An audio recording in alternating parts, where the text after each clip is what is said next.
जानकारी आ रही है कि 5 नेता आरजेडी के हो गए हैं जिनके घर पर छापेमारी चल रही, कोई अपडेट इससे जुड़ा हुआ?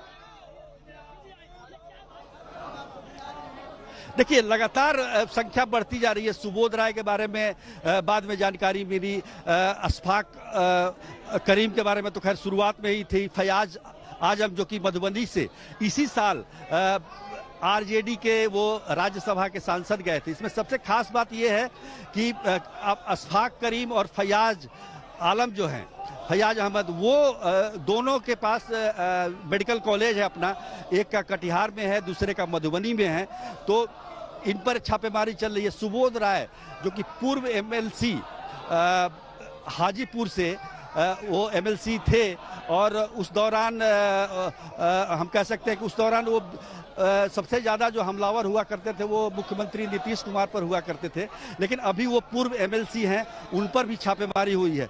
तो ये जो कहा जा रहा है कि कहीं ना कहीं करीबी लोग जो लोग हैं लालू प्रसाद यादव के, आरजेडी अध्यक्ष के, उन पर यह छापेमारी हुई है और लगातार इसकी संख्या बढ़ती जा रही है। यह भी बताया जा रहा है सूत्रों के अनुसार कि भोला यादव की गिरफ्तारी सीबीआई ने की पिछले महीने।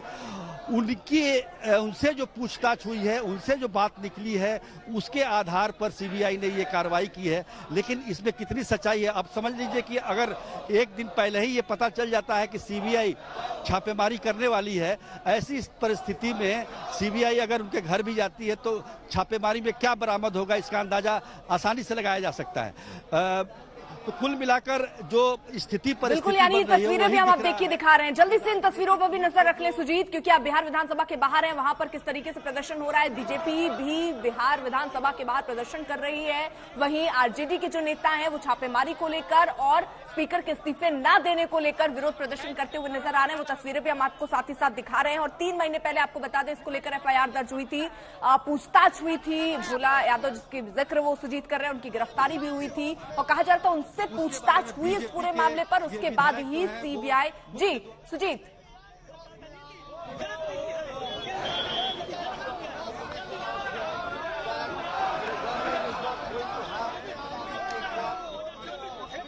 जरा जल्दी से तस्वीरें दिखा दीजिए, क्योंकि आरजेडी के नेता अलग प्रदर्शन कर रहे हैं, बीजेपी के नेता अलग प्रदर्शन कर रहे हैं। 53 विधायकों ने स्पीकर के अगेंस्ट नोटिस दिया था, लेकिन स्पीकर तो कह रहे हैं हम इस्तीफा ही नहीं देंगे।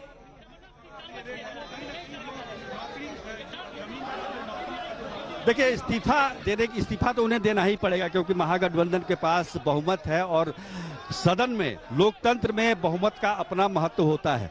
अभी इस्तीफा नहीं देंगे, लेकिन बाद में अगर सदन के अंदर 38 विधायक उनके खिलाफ प्रस्ताव लाते हैं, कम से कम 38 विधायक, तो निश्चित तौर पर उनको पद छोड़ना पड़ेगा। और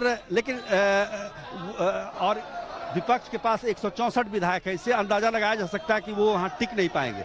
सबसे बड़ी बात क्या है कि अध्यक्ष ये चाहते हैं कि वो जो है पद छोड़ने से पहले एक संदेश देना चाहते हैं, वो अपनी बात रखना चाहते हैं, अपना वक्तव्य देना चाहते हैं अध्यक्ष के आसन पर बैठकर, और इसी के लिए ये सारी कवायद हो रही है। आप देखिए, कल बीजेपी के विधायक दल की बैठक हुई, लेकिन उसमें सदन का नेता नहीं चुना गया। तो ये कहीं ना कहीं दर्शाता है कि बीजेपी का नेतृत्व भी पूरा साथ दे रहा है, पूरा सहयोग कर रहा है कि किसी प्रकार से ये टकराव की स्थिति हो। अब सदन के अंदर क्या माहौल होता है, क्योंकि सदन के अंदर महागठबंधन बहुमत में है, ऐसी स्थिति में वो विजय कुमार सिन्हा जो वर्तमान में अध्यक्ष हैं, उनको अध्यक्ष के आसन पर कैसे बर्दाश्त करेगी, ये एक बड़ा सवाल है और इसके लेकर अंदर टकराव हो सकता है। और इसी की कुछ ही मिनटों के बाद देखिए, अब विधायक भी अंदर जाने लगे हैं, तो करीब करीब समय होने जा रहा है 11 बजने का हम कह सकते हैं कि विधानसभा का जो सेशन शुरू होने वाला है।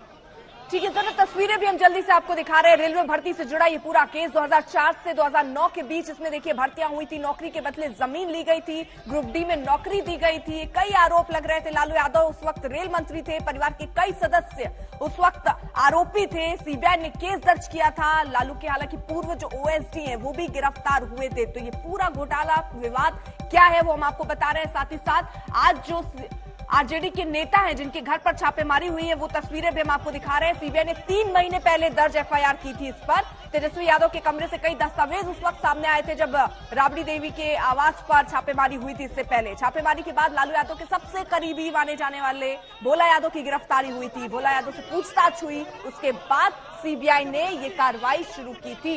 अब हम आपको दिखा रहे हैं कि सीबीआई की एफआईआर जो है उसमें क्या आरोप लगाए गए। राबड़ी देवी के 3 प्लॉट, मीसा भारती के 1 प्लॉट और हेमा यादव के 2 प्लॉट, कुल जमीन करीब 1 लाख वर्ग फीट से ज्यादा और इसकी कीमत जो है वो करीब 4.5 करोड़ रुपए से ज्यादा है।